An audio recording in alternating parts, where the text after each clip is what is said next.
Buenas tardes, estimados seguidores de la red de telesalud del Instituto Nacional de Salud del Niño. En esta tarde vamos a hacer una capacitación sobre cataratas congénitas, ¿no? Una enfermedad que debemos diagnosticarla en la etapa neonatal, apenas nace el recién nacido, ¿no? Como parte del tamizaje neonatal. Hoy el doctor Navarro Justo Henry, oftalmólogo pediatra del Instituto Nacional de Salud del Niño, nos compartirá su conocimiento sobre esta enfermedad y la experiencia que tiene en el Instituto Nacional de Salud del Niño de corregir esta enfermedad, ¿no? Que nos lleva a secuelas muy importantes desde el punto de vista ocular, ¿no? Con ustedes el doctor Navarro Justo. Doctor. Bueno, ya se está corriendo, ¿cierto? Sí. Buenas tardes. El día de hoy vamos a charlar un poquito sobre catarata congénita, ¿no? Bien. Bueno, siempre es importante comenzar por la base anatómica, ¿no? Para ubicarnos un poquito.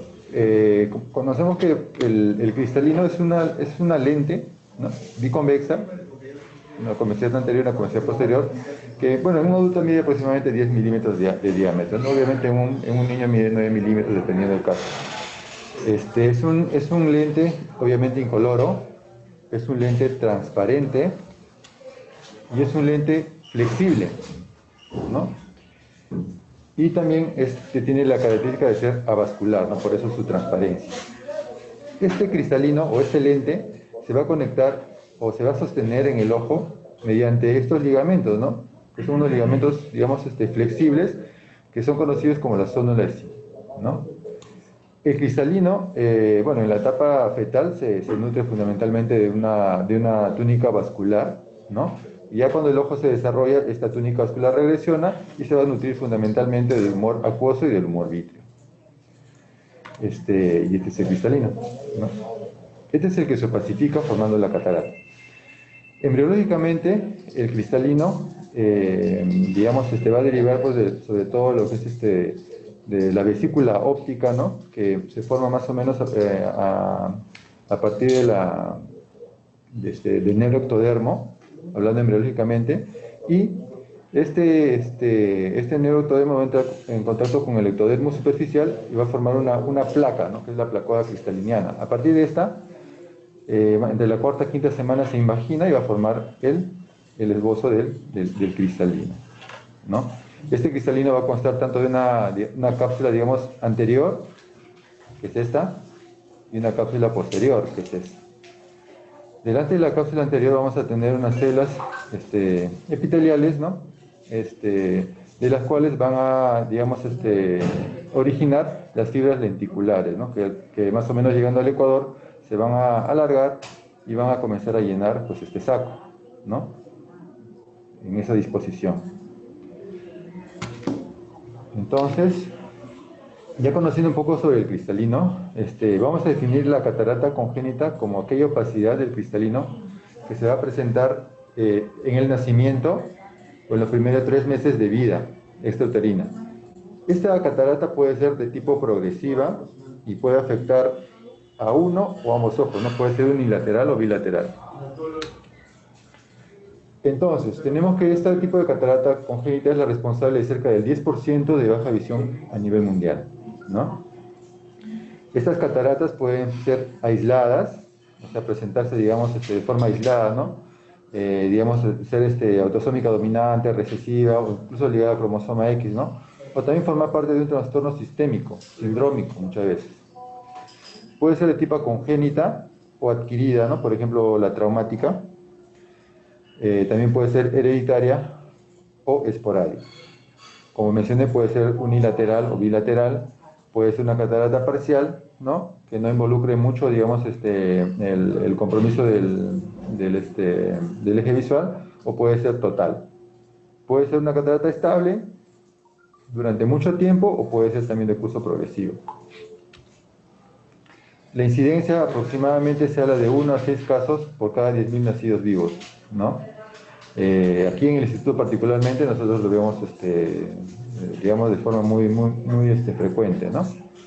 Por ser pues un instituto y obviamente los pacientes vienen referidos de provincias fundamentalmente, ¿no? Hay que tener en cuenta también que el 33% de estos pacientes no son diagnosticados antes del primer año de vida. Entonces, hay aquí también la importancia porque a veces no se realiza una evaluación adecuada, no tienen entrenamiento adecuado para poder, digamos, tamizar este tipo de problemas y ser tratado pues, a tiempo, ¿no? Dentro de lo que es la etiología, hay que tener en cuenta que las cataratas pueden presentarse como de forma bilateral o de forma unilateral. Si nosotros vemos un paciente con una catarata de forma bilateral, este tipo de catarata más se asocia a problemas sindrómicos, ¿no? Por eso parte de digamos, del plan de trabajo que nosotros tenemos es cuando detectamos a un paciente con catarata, lo derivamos también para el servicio de genética, para que haga el descarte de alguna patología, digamos, genética asociada y también infectología, ¿no?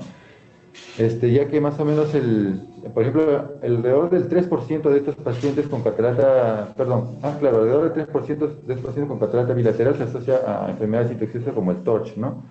El TORCH, ¿no? Toxoplasmosis, rubiola, herpes, ¿no? También se puede asociar a sífilis, se puede asociar a HIV, a hepatitis, ¿no? Y otros marcadores infecciosos que hay que tener en cuenta. En las cataratas unilaterales también se asocian a TORCH. Con menos frecuencia, hablamos del 2% aproximadamente, pero también se asocia a esto, ¿no? Hay que tener en cuenta que en las cataratas unilaterales más o menos más lo asociamos a alteraciones o malformaciones oculares, ¿no? Como por ejemplo la persistencia del vítreo primario hiperplásico, ¿no? O una disgenesia de segmento anterior. Y hay que descartar también problemas traumáticos, sobre todo por abuso, cuando son unilaterales. Tanto en las cataratas bilaterales como en las unilaterales, un gran porcentaje son de tipo idiopático. O sea, se hace el tamizaje y no se encuentra una causa aparente, ¿no? En la catarata bilateral estamos hablando aproximadamente de un 60%, ¿no? No se encuentra la causa. Y en las unilaterales hablamos de cerca de un 80% en la que no se encuentra una causa específica. Ahora, en la catarata bilateral, por ejemplo, hay que tener sobre todo en cuenta la historia familiar, ¿no? Muchas veces encontramos también alteraciones cromosómicas, ¿no? La trisomía 21, el 18, trisomía 13 y otras translocaciones o deleciones también se pueden encontrar, ¿no? El síndrome craneofaciales, alteraciones musculoesqueléticas como la distrofia miotónica, alteración renal, ¿no? Que va de la mano con el síndrome de Lowe y de Alport, desórdenes metabólicos, ¿no? Por ejemplo, como la galactosemia. Ya vamos a ver unas imágenes también ahí. Y otras enfermedades, como les mencioné, infecciosas. Tenemos que hablar de las anormalidades oculares, como la aniridia también, que son raras, pero que en el instituto encontramos bastante paciente con esto. Síndrome de disgenesia de segmento anterior, iatrogénicas también, ¿no? Sobre todo por el uso crónico de corticoides, que es muy común, y también como parte de la radiación. Entonces, lo primero obviamente es diagnosticar, ¿no? Entonces, ¿cómo diagnosticamos? Desde que el paciente ingresa hay que evaluarlo, bueno, como la semiología clásica, ¿no? Desde la parte ectoscópica y hacer un examen preferencial. Hay que ver, pues, si este paciente obviamente tiene una simetría, ¿no? Descartar patrones que nos hagan sospechar de un problema sindrómico, ¿no? Por ejemplo, si presenta nistagmus al momento del diagnóstico, que de lesión ocular, o sea, un estrabismo, asimetría palpebral, ¿no? El tamaño del globo ocular, ya que muchos de estos también se pueden asociar a glaucoma, ¿no? Entonces hacemos una exploración de la agudeza visual en la medida del caso sea posible, ¿no? Porque cuando el niño es muy pequeño, nos basamos básicamente en los reflejos visuales, ¿no? Por ejemplo, el reflejo de fijación, de seguimiento, de mantenimiento, ¿no? Un bebé debe fijar ya a los 2 meses. Y obviamente si esto no se presenta digamos, a una edad determinada, hay que sospechar que algo está pasando, ¿no? Hacemos una oftalmoscopía, primero una directa, ¿no? Para ver el reflejo rojo, que en realidad se debe realizar a todo niño recién nacido, un reflejo rojo que forma parte básica del examen inicial, ¿no? Si el caso nos permite, digamos, si no tenemos una catarata total, se podría hacer una oftalmoscopía indirecta, ¿no? Para ver, sobre todo, si es que hay alguna presencia o unas lesiones a nivel de la retina. En el caso que no se pueda realizar una oftalmoscopía, lo que hacemos es una ecografía, ¿no? Hay que descartar que tenga problemas tumorales, fundamentalmente, dentro del ojo, ¿no? Porque a veces incluso puede haber un retinoblastoma, ¿no? O alguna malformación dentro del ojito que haga que se manifieste como una catarata, ¿no? y hacemos una biomicroscopía usando una lámpara de hendidura para ver las características de la catarata y si encontramos algún otro patrón, ¿no? Porque a veces el paciente puede tener también una luxación de cristalino u otra cosa, ¿no? Entonces, ¿qué debemos preguntar? Como mencioné, básico, una buena historia familiar, descartar patrones familiares o sindrómicos asociados, ¿no? Una historia detallada del crecimiento y desarrollo, ¿no? Y descarte de desórdenes sistémicos, un examen físico completo, un examen ocular que va a incluir lo que mencioné, hay que medir el diámetro corneal, ¿no? Porque muchas veces estos ojitos son ojos pequeños, sobre todo cuando son cataratas unilaterales, como mencioné en la diapositiva anterior, se asocia mucho a malformaciones, ¿no? A veces el ojito es muy pequeño, la córnea es muy pequeña, ¿no? Obviamente el ojo por dentro también es muy pequeño. La configuración del iris, la profundidad de la cámara anterior, la posición del cristalino, como mencioné, porque puede haber una luxación o subluxación del cristalino, la forma de la catarata, ¿no? Hay múltiples formas de presentación, puede ser una catarata nuclear, puede ser una catarata polar, una catarata subcapsular, una catarata membranosa, en la que, digamos, ambas, la cápsula anterior y la posterior se terminan uniendo. O sea, son múltiples las presentaciones que tenemos en los recién nacidos, ¿no? Y siempre hay que descartar, siempre cuando tenemos un paciente con catarata, descartar una patología de segmento posterior, ¿no? Ya sea masa, tumores, ¿no? Desprendimiento de retina, ¿no? O problemas también pues, en el nervio óptico, ¿no? Que, digamos, ensombrece el pronóstico visual del niño, ¿no? Medimos la presión ocular, ¿no? Porque ya muchos de esos también a veces involucra pues, el glaucoma congénito, u otros pueden desarrollar glaucoma congénito mucho tiempo después de la cirugía catarata, ¿no? Las pruebas de laboratorio, ¿no? Como mencioné, hay que derivarlo pues, para infectología, hay que derivarlo también para genética, para que le hagan el estudio correspondiente y el descarte de otro tipo de patologías, ¿no? Y en ellos, pues obviamente hacen descarte de desórdenes metabólicos fundamentalmente, ¿no?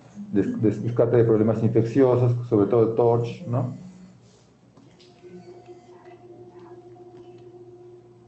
Entonces, después de que, a la par, en realidad, cuando recibimos un paciente, van haciendo este tipo de estudios. Y básicamente en el consultorio, ¿qué hacemos nosotros? Hay que medir, por ejemplo, la agudeza visual, los reflejos en la medida que sea posible. Dilatamos el paciente con un midriático para poder hacer, si podemos, digamos, evaluar en algo el fondo de ojo, ¿no? Hacemos una ecografía ocular. Hacemos también una ecobiometría para poder calcular el lente intraocular que vamos a poner en el ojito del niño, si es que lo amerita y si es que, digamos, tiene los criterios para poder poner el tipo de lente, ¿no? Hacemos una queratometría, esto básicamente mide las curvas de la córnea, ¿no? que usamos para poder calcular el lente intraocular. Hacemos una refracción también, oftalmoscopía indirecta, gonescopía para ver el ángulo si es que presenta algún otro tipo de malformación que nos pueda llevar a un problema tipo glaucoma, ¿no? La tonometría, que es tomar la presión intraocular, la proximetría, ver el grosor de la córnea, y evaluar básicamente hay que evaluar también, obviamente, a veces los pacientes tienen problemas metabólicos y obviamente tienen que ser compensados antes de la cirugía, ¿no? Por ejemplo, esto es lo que podemos ver en el examen con lámpara de hendidura en la biomicroscopía. Por ejemplo, esta imagen aquí que ven ustedes, esta es una imagen de una catarata en gota de aceite, ¿no? Este tipo de patrón lo podemos encontrar en un paciente con galactosemia. Entonces, ¿qué sucede? Obviamente esto se debe básicamente pues, a una alteración, una falta de una enzima, ¿no? Que convierta la galactosa pues, en glucosa. Entonces, al no haber esta enzima, esta galactosa se convierte en galactitol, que es una sustancia con alta osmolaridad, ¿no? Es decir, jala bastante líquido hacia adentro del cristalino, ¿no? Y esto es lo que se puede ver aquí. Esta es la única catarata, digamos, de la que podría, si lo tratamos a tiempo, puede regresionar, o sea, no puede haber mayor problema. Solamente con tratamiento, digamos, de restricción de leche, ¿no? De lactosa. Pero obviamente cuando está todo a tiempo, ¿no? Porque ya cuando tiene mucho tiempo con el problema, ya no se puede hacer nada, ¿no? Hay que operar. En esta Es una imagen de una catarata sutural, ¿no? Si pueden ver aquí. Estas suturas, aquí está un poco... Usualmente este tipo de cataratas son cataratas incipientes, muy incipientes, solamente se pueden ver, digamos, en el examen por biomicroscopía. Y este paciente usualmente no tiene un gran problema porque el eje visual suele estar libre, salvo sea como este ojito que ven acá, que ya está, digamos, está un poco más extenso, ¿no? Entonces, ya cuando, digamos, el eje visual se ve comprometido, la única alternativa que tenemos pues, es operar, ¿no? En este caso podemos ver una catarata polar, una polar anterior. Usualmente miden pues, de 1 a 2 milímetros, son bastante pequeñas y como no afectan su totalidad del eje visual, tienen buen pronóstico. Y muchas veces tenemos pacientes ya que lo vemos de adulto y en el examen encontramos este tipo de catarata, ¿no? En total nunca se dio cuenta que tenía, nunca tuvo problemas, ¿no? Porque usualmente son estables, ¿no? O sea, no progresan. Cuando son adultos, pues, muchas veces se realiza el diagnóstico ahí. Estas cataratas, como pueden ver acá, es una catarata por persistencia de vasculatura fetal, ¿no? Esto que ven aquí es una catarata nuclear. Aquí, bueno, a veces es más extensa, ¿no? Se pueden ver incluso vasos, ¿no? Vasos que se presentan pues, a nivel del cristalino, ¿no? Entonces, ¿esto por qué se produce? Pues básicamente porque normalmente, como lo mencioné al inicio, el cristalino se nutre fundamentalmente por unos vasos hialoideos, ¿no? En el periodo fetal. Y que luego, conforme va pasando el tiempo, estos regresionan y se terminan por reabsorber por completo. Pero en algunas circunstancias no sucede esto, ¿no? Y persisten. Y se manifiestan de esta forma, ¿no? Mediante opacidades del eje visual. Y aquí ya puede ser solamente local a nivel del cristalino o puede ser también como una presentación como una masa posterior a ella, ¿no? En el vítreo. Esta es una catarata nuclear, ¿no? Se encuentra en el núcleo, o sea, en el centro del cristalino, ¿no? Y es una catarata, por ejemplo, subcapsular posterior, ¿no? Detrás del núcleo y, digamos, delante de la cápsula posterior. Entonces, como estas solamente son algunas de las presentaciones, porque son muchos patrones que pueden presentar. Entonces, ¿qué exámenes debo solicitar? Básicamente, pues, ¿no? Los exámenes generales que tenemos que tener en cuenta, glicemia, ¿no? Entonces, el paciente puede tener hasta problema de diabetes, ¿no? Glicemia, el calcio, la hipocalcemia cursa con catarata también. El fósforo también, con exceso de fósforo también sucede esto, ¿no? Porque incrementa el fósforo baja el calcio también, ¿no? Los aminoácidos en orina para ciertos síndromes, las sustancias reductoras en orina para descartar galactosemia, test para sífilis y TORCH, ¿no? Eso es lo básico que tenemos que tener. Y teniendo en cuenta algunos patrones característicos para enfocar un poquito a un diagnóstico más específico, por ejemplo, tenemos una catarata en radio, ¿no? Y se asocia, digamos, a espirales corneales, ¿no? Hay que descartar un síndrome de Fabry, por ejemplo, ¿no? Si se asocia a hepatosplenomegalia, una catarata, ¿no? En radios, manocidosis, ¿no? Por ejemplo. Si vemos cataratas así como vacuolas que se presentan en el cristalino, hay que ver la diabetes, ¿no? Hay que descartar que tenga hiperglicemia. Si se presenta sin parches, hay que descartar el problema de hipocalcemia. Si hay rasgos faciales característicos, ¿no? La distrofia miotónica, por ejemplo. La catarata en girasol, como en pétalos, debe que ver, se descarta también la enfermedad de Wilson, sobre todo si presenta pues, un anillo de Casey-Fleisch, que lo vemos en el examen de biomicroscopía. Si tiene la característica disiforme, ¿no? Como en placas, un síndrome de Lowe, y sobre todo esto se asocia bastante pues, a hipotonía, problemas neurológicos, ¿no? Y el desarrollo también glaucoma. Entonces, una vez que tengamos todo eso, muchas veces, obviamente, como necesitamos cierto tipo de colaboración con el niño y a veces por la misma edad no colabora, entonces hacemos un examen bajo sedación. Y básicamente en este examen que tenemos que buscar, si el caso lo amerita, hay que tratar de buscar pues, el cálculo del lente adecuado para el ojito, ¿no?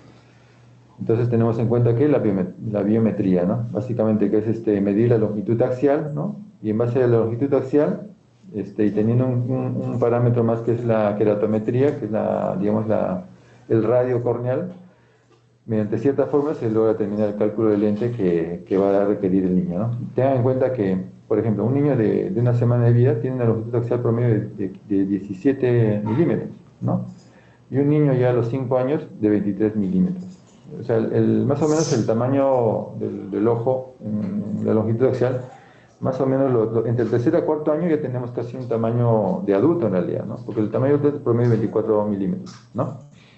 Entonces, entre estos 2 a 3 años se da el mayor crecimiento digamos, de la longitud axial. Y esto es importante digamos, para poder calcular el lente que vamos a poner en estos niños. El tratamiento. ¿Qué es importante aquí? El tratamiento de una catarata, digamos, que ya, digamos, obstaculiza el eje visual, es quirúrgico. Entonces, si presenta una catarata polar como las que mostré en las imágenes, no polar que pequeña, no menos de 2 milímetros, puede ser solamente observación, ¿no? O sea, controles, ¿no?, periódicos y ver si es que en un momento, digamos, esa catarata se incrementa y poder operarla, ¿no? Pero el tratamiento definitivo obviamente es quirúrgico. Hay que tener en cuenta que cuando la catarata es de presentación bilateral, tenemos que tratarla, digamos, antes del tercer mes de vida, ¿no? Y cuando la catarata es unilateral, hay que tratarla antes del segundo mes. ¿Por qué es importante esto? ¿Por qué? Porque esto nos va, digamos, a dar un mejor pronóstico visual, ¿no? Porque pasado este tiempo, por ejemplo, cuando son cataratas bilaterales, el niño pasado el segundo o tercer mes desarrolla un nistagmus, ¿no? Y solamente ver este nistagmus en un niño ya nos dice que pues la visión, por más que la operemos ahora, va a ser mala siempre, ¿no? ¿Por qué? Porque los niños, bueno, el ser humano cuando nace muy imperfecto, muy inmaduro en realidad, ¿no? Hay varios sistemas que van madurando conforme pasan en los meses, incluso años. En el caso del ojito, el sistema de visión va, digamos, desarrollándose aún posterior de haber nacido, ¿no? Tal es el caso que los primeros 6 meses se da lo que es el desarrollo de la mácula, ¿no? Un proceso que se llama fovealización.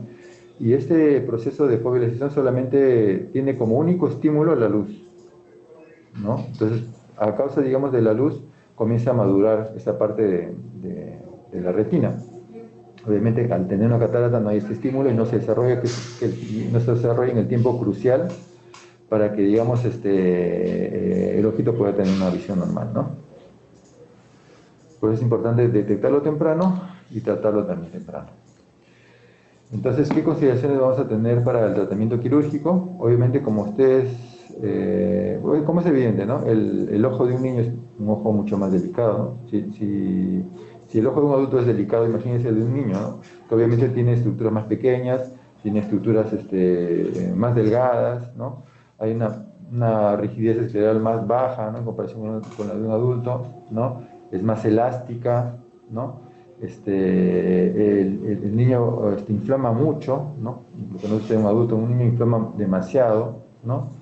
Y obviamente, mientras más pequeño, digamos, mientras menos edad tenga el niño, obviamente va a haber mayor crecimiento del ojito, ¿no?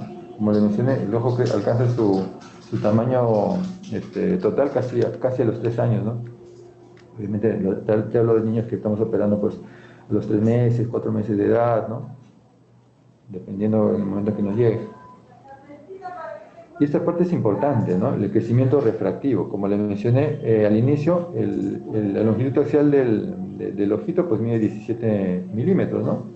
Y más o menos hacia el tercer año está alcanzando sus 23 milímetros, 24 milímetros. Entonces, ese crecimiento de longitud axial hace que la medida del ojo varíe, y varía mucho.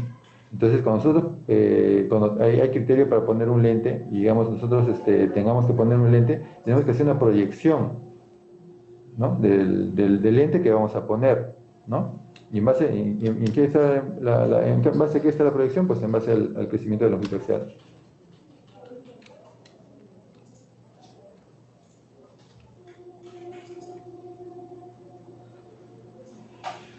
¿Y en qué consiste básicamente la cirugía? Hacemos unas incisiones corneales, ¿no? Usualmente hacemos una incisión principal y una accesoria, ¿no? Hacemos una capsuloresis anterior, que es básicamente como vieron en la imagen al inicio, el cristalino tiene una cápsula anterior y una cápsula posterior, ¿no?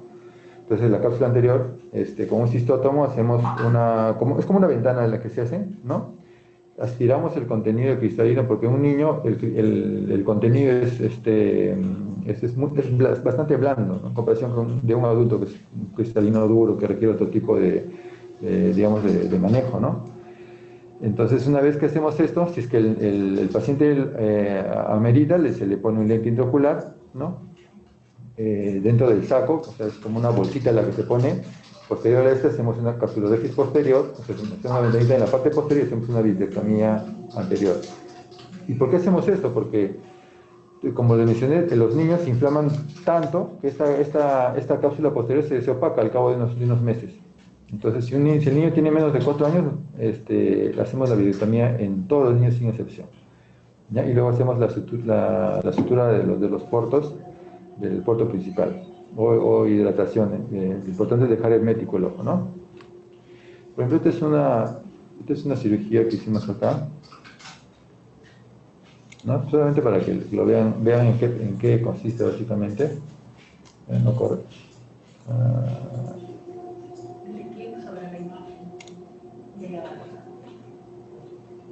¿Tiene audio, doctor? No, no tiene audio. Bueno. No va a pasar.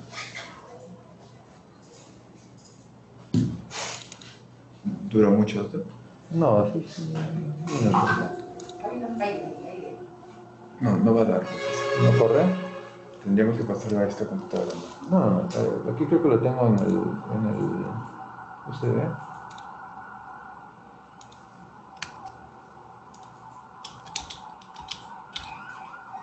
Ahí. Ahí está. Bien, entonces, como pueden ver aquí, hacemos unas incisiones. En este caso es un paciente de unos 3 meses de edad, ¿no? Con un ojo pequeño, una córnea pequeña. Entonces, obviamente, a este paciente no se le puede poner un lente, ¿no? Porque el lente intraocular, solamente la parte óptica mide como 5 milímetros, ¿no? Y a veces el ojo es tan pequeño que no hay dónde ponerlo. Entonces, en estos pacientes, básicamente lo que hacemos es esto, ¿no? Hacemos las incisiones, tanto la principal como la accesoria, ¿no? En este caso estamos haciendo la accesoria ya.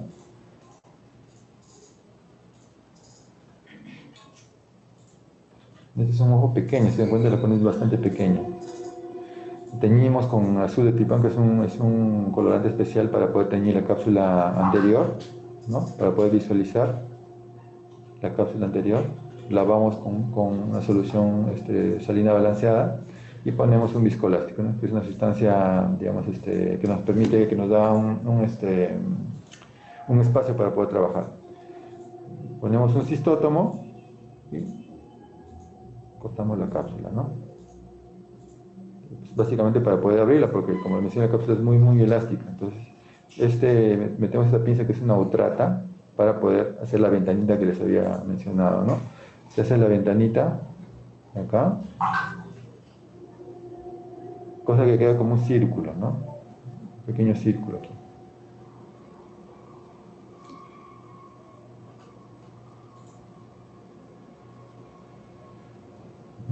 Entonces, metemos una cánula para, y una cánula, y estamos metiendo también una punta de vitrector, ¿no? Este es un vitrector. Básicamente lo que hace el vitrector es, a través de esta boquita que ven, que la ven acá, va haciendo unos pequeños cortes, ¿no? Entonces, y vamos aspirando el material del cristalino, ¿no? Vamos aspirándolo, ¿no?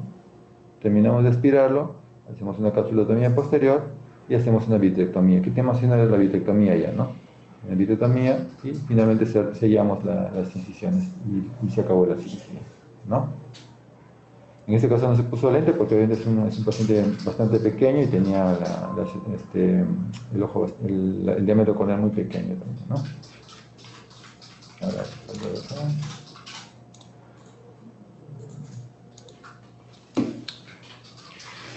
entonces, pueden ver aquí, ¿no? El preoperatorio, una opacidad grande, ¿no? Que obstruye por completo el eje visual, y en el postoperatorio, ¿no? Solamente dejamos una burbujita, ¿no? Para tener un espacio, digamos, ahí, Esto se absorbe, pues en 2 días ya no está la burbujita y el medio está libre, ¿no? Lo que le mencionaba, ¿a qué edad podemos implantar un lente intraocular? Entonces, hasta el inicio no hubo mucho consenso a qué edad. Algunos lo ponían muy temprano, otros lo ponían pasado el año, ¿no? Entonces, lo que se está viendo es que, o sea, lo ideal es poner un lente en realidad, ¿no? Pero muchas veces esto no es posible, por las estructuras, como mencioné, son muy pequeñas, ¿no? Entonces, se llega a un consenso que en niños menores de 7 meses, no sé, 6 meses para abajo, se los deja afáquicos, es decir, se hace la cirugía que vimos y no se le pone lente intraocular. Y el tratamiento de rehabilitación posterior que va a seguir este niño es básicamente con lentes de contacto. ¿Cuál es el problema? El problema del lente de contacto es que son medidas bastante altas lo que tiene el niño. O sea, como al no poner un lente intraocular, la medida que tiene el niño pues es una medida altísima muchas veces, ¿no? A veces llega pues hasta 30, ¿no? Una medida alta. Entonces, y el lente de contacto es caro, es bastante caro, y sobre todo para medidas altas muchas veces se tiene que mandar a traer de fuera, ¿no? Y un lente de contacto que hay que cambiarlo mensualmente, y a veces no se encuentra en el presupuesto pues, de los pacientes, ¿no? Entonces, por ejemplo, yo el niño más pequeño que puse un lente intraocular fue un niño de 3 meses, por ejemplo, ¿no? Y el lente pues queda bien ajustadito porque es una cápsula pequeña. Entonces hay que ver de todas maneras digamos, el riesgo-beneficio que pueda tener el paciente, ¿no? Porque muchas veces la cirugía fue perfecta, el manejo fue perfecto, pero el paciente viene de una provincia muy lejana que es imposible venir para su control, ¿no? Y a veces no hay esa parte de la rehabilitación visual que es sumamente importante. O sea, después de la cirugía eso es sumamente importante. ¿Cuál es la ventaja de poner un lente intraocular primario? O sea, perdón, a los niños que no se les coloca lentes intraoculares en primera intención, usualmente hacemos la rehabilitación, incluso a veces no pueden comprar los lentes de contacto, usualmente usamos lentes de montura, ¿no? Y les hacemos la rehabilitación, hay que renovarlos cada 6 meses, dependiendo, y ya cuando tiene 4 años el pacientito, ya lo podemos programar para un implante de lente secundario, ¿no? Entonces, cuando implantamos un lente primario, o sea, en la misma cirugía, ¿cuál es la ventaja que vamos a tener? Que va a proveer una corrección permanente, ¿no? Porque la lente se está haciendo pues, en base a su longitud axial, a su queratometría, ¿no? Es una lente que digamos que el lente para comenzar va a estar ahí de por vida, ¿no? No se le va a retirar, no se le va a cambiar, ¿no? La visión pseudofáquica, o sea, la visión con el lente intraocular no corregida, es mejor que la visión afáquica no corregida. Es mejor que la visión sin el lente que no está corregida. Entonces, de lejos, una visión con lente intraocular es mucho mejor, ¿no? Y también se postula que hay un efecto protector contra el desarrollo de glaucoma. Un niño es una cosa, digamos, que hay que valorar también. Un niño, mientras más pronto se opere, o sea, mientras más pequeño para la cirugía, más propenso a que haga glaucoma. Más o menos se estima que el desarrollo de glaucoma entre un 10 a 20% de niños operados de catarata congénita a edad temprana, no sea en los primeros meses de vida.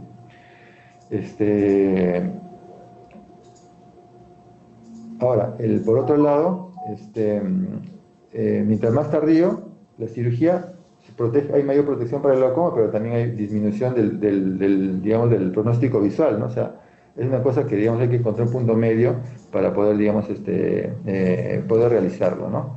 Ahora, con respecto a lo del glaucoma, por ejemplo, nosotros aquí en el instituto hemos operado un montón de pacientes, les diría yo, y son pocos los casos en que han llegado a desarrollar glaucoma, ¿no?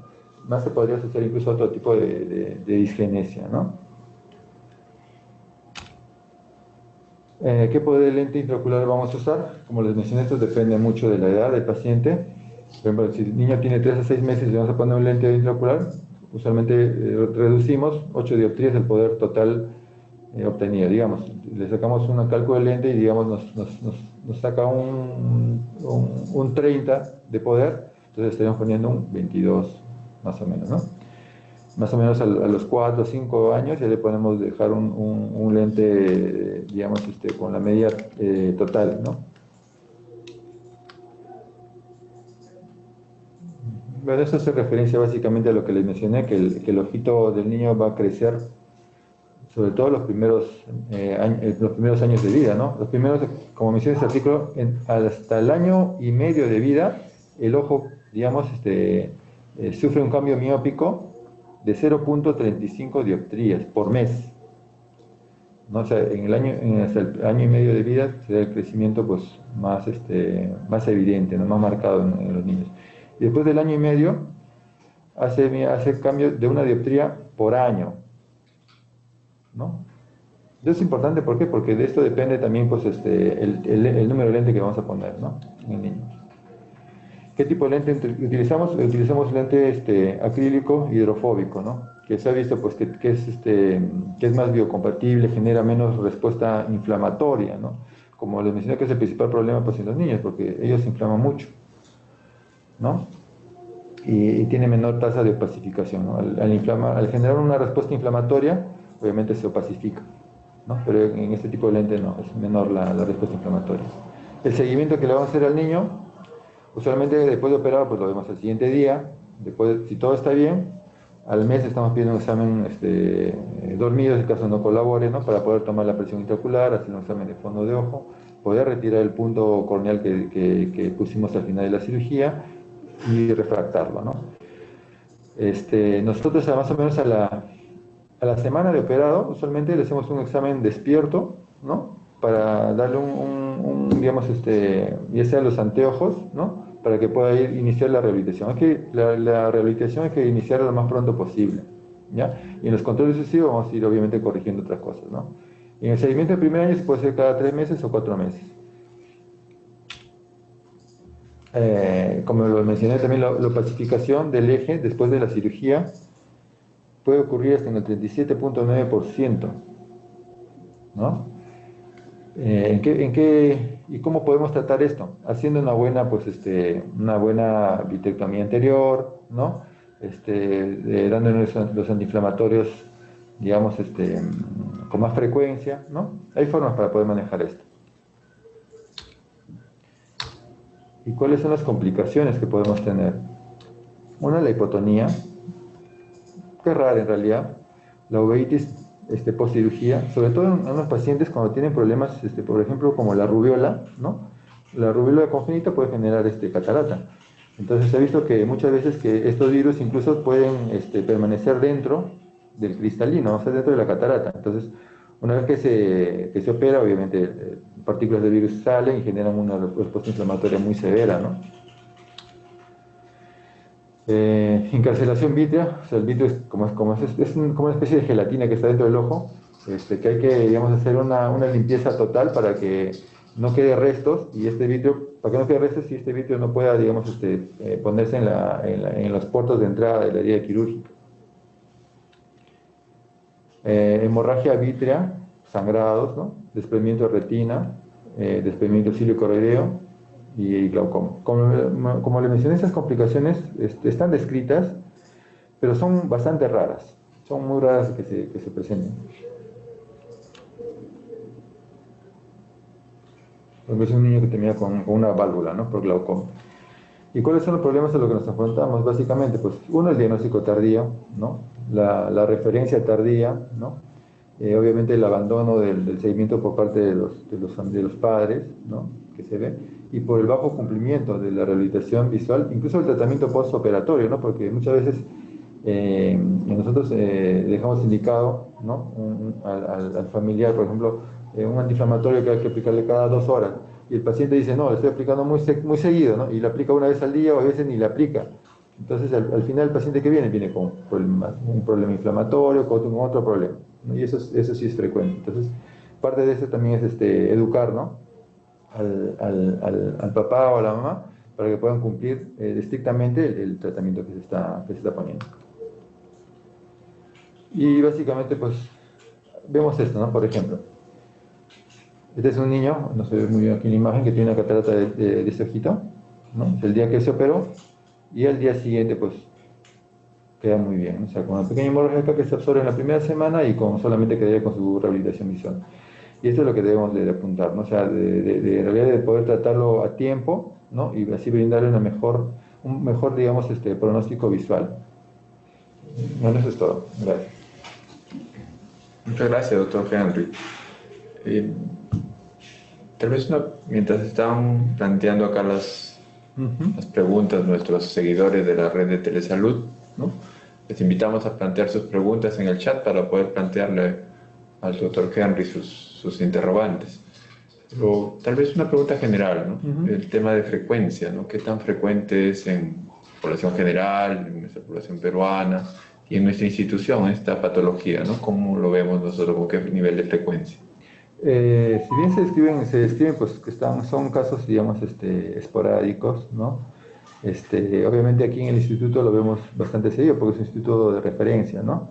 Entonces, y siempre nos damos con la sorpresa de que muchas veces lo refieren de forma tardía, como estábamos conversando.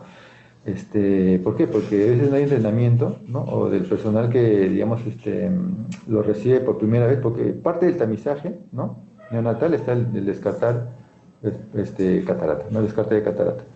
Entonces, muchas veces no tienen el equipo necesario, ¿no? Por ejemplo, para poder descartar una catarata congénita solamente hace falta pues un oftalmoscopio directo, ¿no? Que es como una linternita, ¿no? Que se hace el reflejo rojo y nos dice que hay integridad del eje visual. Solamente se necesita eso.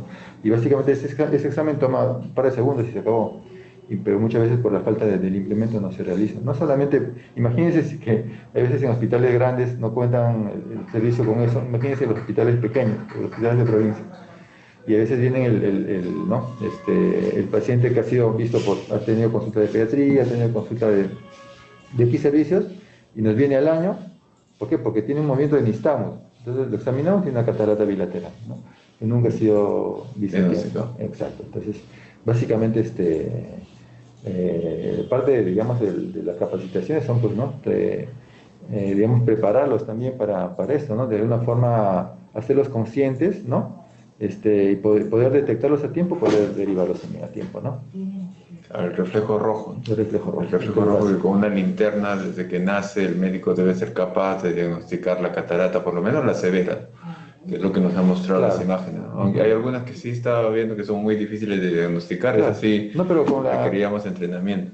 No, o sea, para hacer el reflejo rojo se necesita un oftalmoscopio directo, que es como una especie de linternita, ¿no? Con un cabezal que emite una luz y nosotros por reflejo podemos ver eso. Incluso en las cataratas polares se puede ver fácilmente con eso. Con eso nada más lo podemos ver. Con eso nada más. Entonces, bueno, yo creo que ese equipo debe tenerlo, pues, todo pediatra, todo aquel personal que pueda, que evalúe niños, porque es importante. No solamente por eso, porque a veces puede venirte con un paciente con una leucocoria, que es una opacidad, ¿no? Y al final termina siendo, pues, un tumor, ¿no? Un retinoblastoma, que también se ve bastante aquí. Sí, también eso hemos visto muchos casos de ese tipo. Tenemos una pregunta de rehabilitación, doctor. ¿En qué consiste la rehabilitación?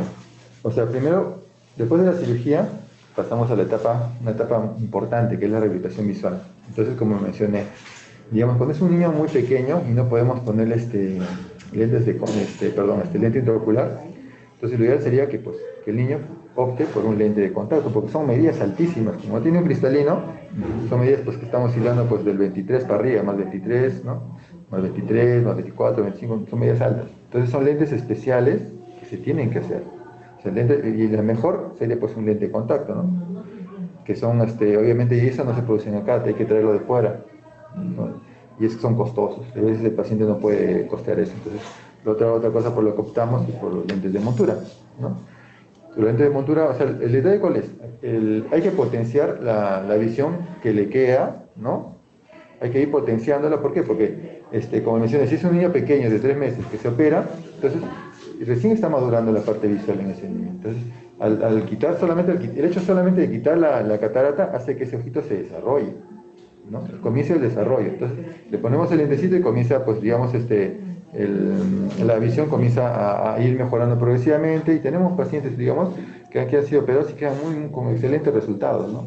Contrario a otros niños ya que desarrollan ambliopía severa porque no se trató a tiempo, ¿no? O sea, la ambliopía severa pues es un problema ya de fondo, digamos, neurológico, ¿no? Porque como esa parte del estímulo visual nunca se obtuvo, esa parte del cerebro que se encargaba de captar ese estímulo no se desarrolla, ¿no?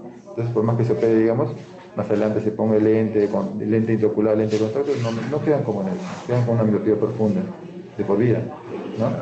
Entonces, básicamente lo que hacemos en este caso, pues es lo vemos a la semana, estamos dejando un lente de montura, lo evaluamos al mes para tomar la presión, ¿no? Porque a veces, como te digo, puede incrementar un poco la presión. De lo vamos viendo cada 3 o 4 meses, viendo si es que hay variaciones con la refracción para poder cambiar el lentecito. Pero siempre la rehabilitación está a cargo del servicio de oftalmología, claro, no del servicio de rehabilitación. No, es de oftalmología. Claro, siempre va a seguir a cargo de un niño ustedes. Un niño que con catarata es un niño que siempre va a estar con nosotros en la consulta, de por vida prácticamente, ¿no? Claro, y un poco nos poníamos en el tema del caso que usted ponía, ¿no? De provincia, ¿no? Que uno lo opera y ya no puede, y ese paciente ya no regresa. Entonces, ¿cómo le hago la rehabilitación? ¿Cómo le hago el seguimiento?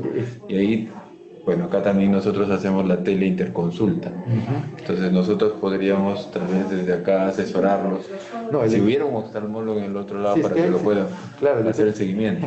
O a un médico general, ¿podríamos capacitarlo para ello? Un poco complicado, porque el procedimiento que hacemos, por ejemplo, cuando tenemos pacientes con catarata, hay que tomar la presión y muchas veces son niños que no colaboran. Hay que hacer bajo eso es normal, hay que sedarlos, hay que tomarles la presión, necesitan equipos especiales, hacer una refracción, muchas veces con esquiascopía, ¿no? Que necesita un tratamiento también especial para poder, digamos, hacer una buena medida solamente con esquiascopia. Pero son cosas que usualmente no podríamos hacerla a distancia. De todas maneras tiene que ser presencial. Salvo hay alguien preparado en esos puntos, ¿no? Que esté por allá, ¿no? Es un poco complicado. Sí, pues son las limitaciones que nos deja la tecnología y que nuestros servicios no estén implementados. Sí. Bueno, no tenemos más preguntas, doctor. Okay. Le agradecemos mucho al doctor Henry Navarro, que hoy día ha compartido su conocimiento y sus experiencias con nosotros en esta patología, y también a ustedes, estimados seguidores de la red de Telesalud del Instituto Nacional de Salud del Niño. Muchas gracias y que tengan una buena tarde todos ustedes.